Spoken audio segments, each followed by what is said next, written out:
Hey everyone, today we will be talking about the academic epidemic, more specifically, the mental health crisis in China. Tsinghua and Peking University are the two most influential and prestigious universities in China. They have a combined acceptance rate of 1%. If you divide this acceptance rate into each province of China, there would only be a 0.1% acceptance rate per province. Due to this unforgiving admittance culture, students in mainland China and Hong Kong suffer from increased stress and concerning mental health conditions. The cause of this crisis can be contributed to adolescent and pre-college responsibilities, upper-level education, and the role of social determinants. A perfect example of how academics are affecting these Chinese adolescents can be seen by the pulmonary tuberculosis study by Zhang Xiaorou. In this study, Zhang explored the lack of awareness Chinese students have towards their health. Zhang builds on this topic by sampling the number of students with cluster tuberculosis, and by doing so, the research found that high school students account for the highest proportion of patients with TB in comparison to any other age group. This is derived from the conclusion that high school TB patients are more worried about the interruption of their study time rather than treating their actual disease. This sense of poor prioritization is a huge result of the pressure in the college entrance examination, leading students to not only deteriorate their physical health through sickness, but their mental health as well. Not only are these self-destructive behaviors prominent in China's adolescents, but these behaviors develop into more serious conditions as students enter higher education. Sobale Kumi investigates this issue in his research titled Depression and Suicidal Ideation in Medical Students.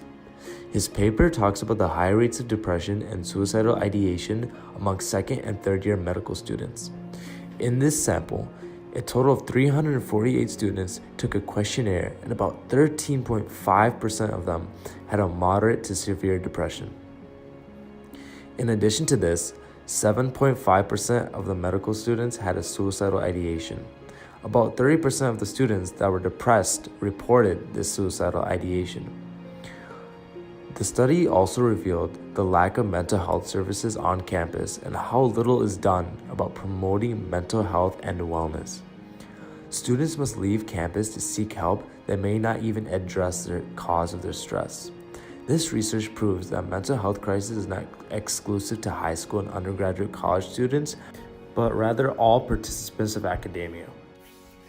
Research by Chu Janet titled Only Child Status in Relation to Perceived Stress explored the impacts that the one-child policy had on Chinese students. The study observed households who had more than one child due to prior enactment of the one-child policy. By 1985, about 80% of large cities were on board with this policy. The study found that students who grew up with siblings were less satisfied than those who were the only child in studying-related satisfaction. Also, those with siblings were perceived to experience more stress than those who were the only child. This can be due to the stigma against a child who is perceived to be less successful than the other sibling, which increases the sense of competition, which naturally encourages stress. One would believe that if the entire Chinese education system was reformed into a less stressful structure, such as making the college entrance exam less competitive, the population of anxious students would decrease, ultimately reducing mental health illness from appearing. Although this would seem like a great proposal, it will not solve this issue. While the mental health crisis in China may be a public issue, it is also a cultural issue that goes hand in hand with the social stigma of academic success that Chinese implement into their daily life. Due to the one-child policy, Chinese parents are led to believe that their one and only offspring should be the best that they could be, leading them to enforce a strict sense of academic goals, which is why even if the Chinese reformed their system, culture could not be reformed, consequently leading to the same hostile academic environment.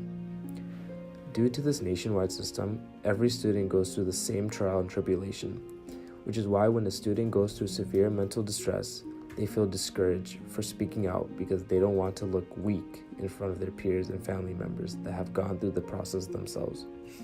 As a result, this mental health crisis has now transformed into an epidemic that is breeding a generation of depressed geniuses. Update on present-day China.